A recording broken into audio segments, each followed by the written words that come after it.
गैरहजर राहणाऱ्या मंत्र्यांवर बिबटे सोडा. वैधानिक विकास मंडळ बंद असल्यानं तरुणांवर अन्याय होत असून केवळ हुरडा खाण्यासाठी अधिवेशनात येणं हे धूळफेक आहे. नगर परिषदेतील माझ्या पराभवाला कारणीभूत नेतृत्व आहे. गेल्या काही महिन्यांपासून झालेलं हे सुधीर मुनगंटीवार यांचं स्टेटमेंट यातून सरकारवर असलेली नाराजी आणि पक्षातून डावलत जात असल्याची खंत स्पष्टपणे दिसून येत होती. मागच्या काळात जेव्हा पहिल्यांदा सरकार आलं तेव्हा एकनाथ खडसे यांना संपवलं गेलं. दुसऱ्यांदा सरकार आला तेव्हा विनोद तावडे होते. आता तिसऱ्यांदा सरकारला नारळ द्यायचा असेल तर ते मुनगंटीवार असतील का?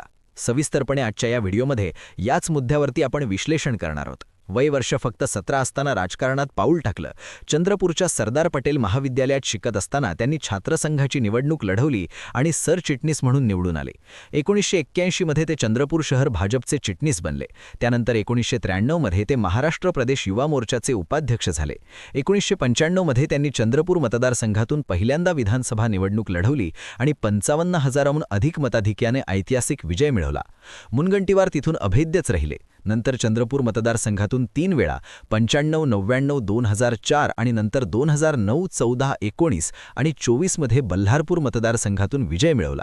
सलग 7 वेळा ते आमदार झाले. युती सरकारच्या पहिल्या काळात त्यांनी वयाच्या 33व्या वर्षी राज्यमंत्री म्हणून कामकाज पाहिलं आणि 2010ला राज्याचे प्रदेश अध्यक्ष झाले.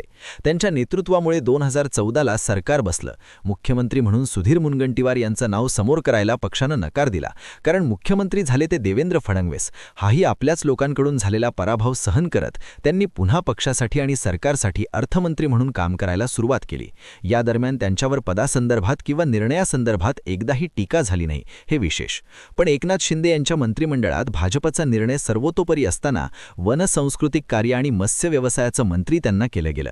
त्यांना डिमोशन होत आहे हे लक्षात आल्यानंतर देखील कामाचा आवाका कमी केला नाही. उलट छत्रपती शिवाजी महाराज यांची वाघनखं लंडनहून भारतात परत आणण्यासाठी त्यांनी विशेष असे प्रयत्न केले. वनमंत्री असताना त्यांनी 50 कोटी वृक्षारोपणाची मोठी मोहीम राबवली, ज्याची नोंद लिम्का बुक ऑफ रेकॉर्ड्समध्ये झाली. अखेरीस कामाची पोचपावती म्हणून 2024ला जेव्हा दणदणीत विजयानं भाजप सरकार निवडून आलं तेव्हा सुधीर मुनगंटीवार यांना डचू देण्यात आला. 7 वेळा पक्षाचे आमदार राहिलेले, मुख्यमंत्रीपदाचे दावेदार असलेल्या नेत्याला मंत्रिमंडळाच्या बाहेर ठेवलं गेलं.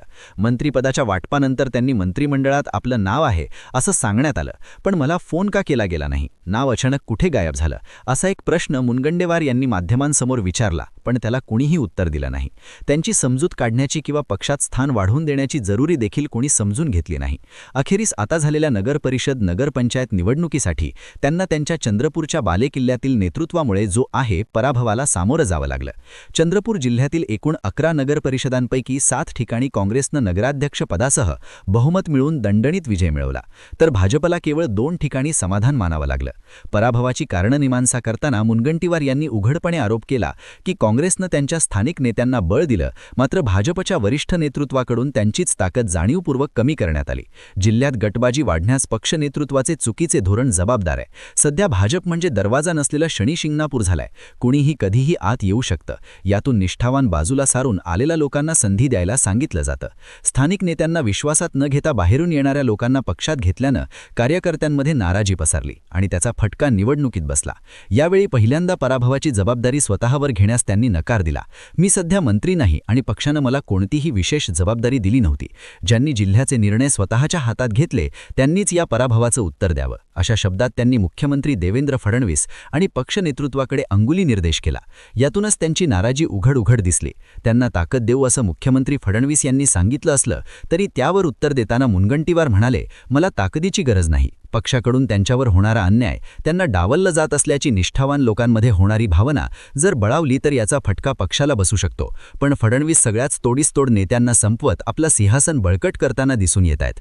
त्यामुळे त्यांचा देखील एकनाथ खडसे होतोय का?